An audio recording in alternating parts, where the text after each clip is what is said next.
Jack was born with a silver spoon, an only child, and heir to a vast fortune. His life had always been a comfortable one, full of luxuries, with every need met before it even surfaced. He had inherited the family's wealth and business empire, yet there was something about him that could never be bought: humility. Before we go further, like, comment, and subscribe to enjoy more thought-provoking stories like this and the lessons they leave behind. Philipa, on the other hand, came from a humble background.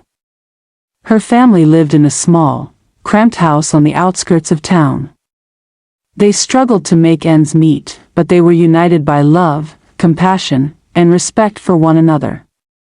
Philipa was a strong woman who worked hard and always had a smile on her face.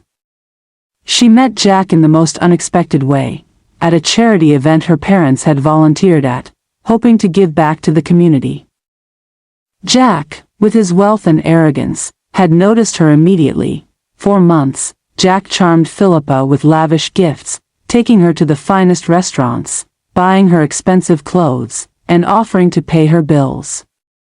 He spoke highly of her, making her feel special, as though she were the only one in the world who mattered. Slowly, Philipa's family, despite their initial hesitation, warmed up to him. Jack began to buy them things too: clothes, groceries, new furniture for their home. He paid their bills, made promises, and showered them with attention. He was respectful, at least in front of them. But behind the curtains, Jack's true nature began to show. In private, Jack belittled Philipa. He insulted her, mocked her family, and made cruel comments about her upbringing. He would talk down to her, calling her nothing more than a charity case, while smirking at her attempts to respond. And in front of her family, he was no better. Jack was rude to her parents, dismissing their concerns as though they were insignificant.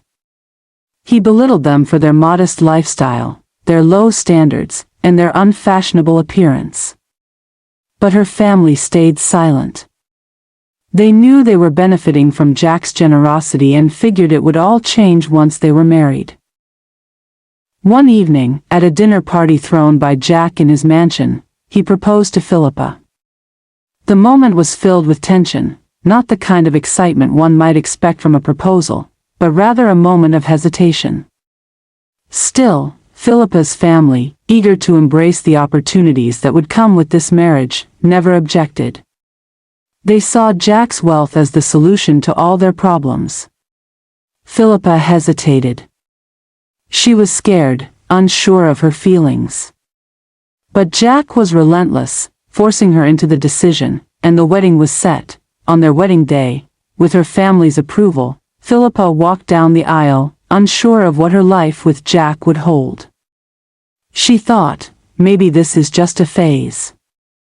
Maybe the respect will come once we're married.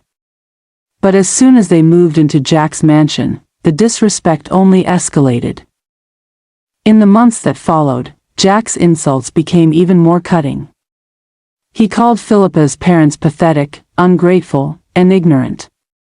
He mocked her for not knowing how to navigate the high society circles he was accustomed to. And worst of all, he controlled everything. The wealth he had promised to share became a tool of manipulation. He treated Philipa like an accessory, a trophy to display, but nothing more. Philipa, once a strong, independent woman, found herself isolated and powerless.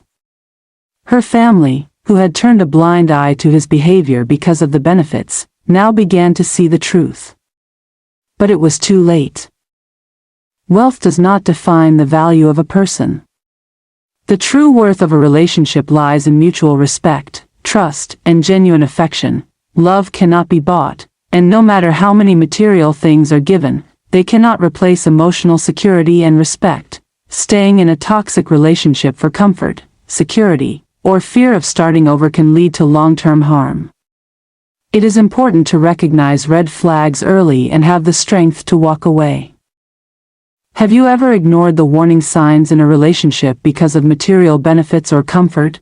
Is it possible to outgrow the fear of starting over, especially when it seems easier to accept the negative than confront the truth. When should you speak up, even if the truth might hurt?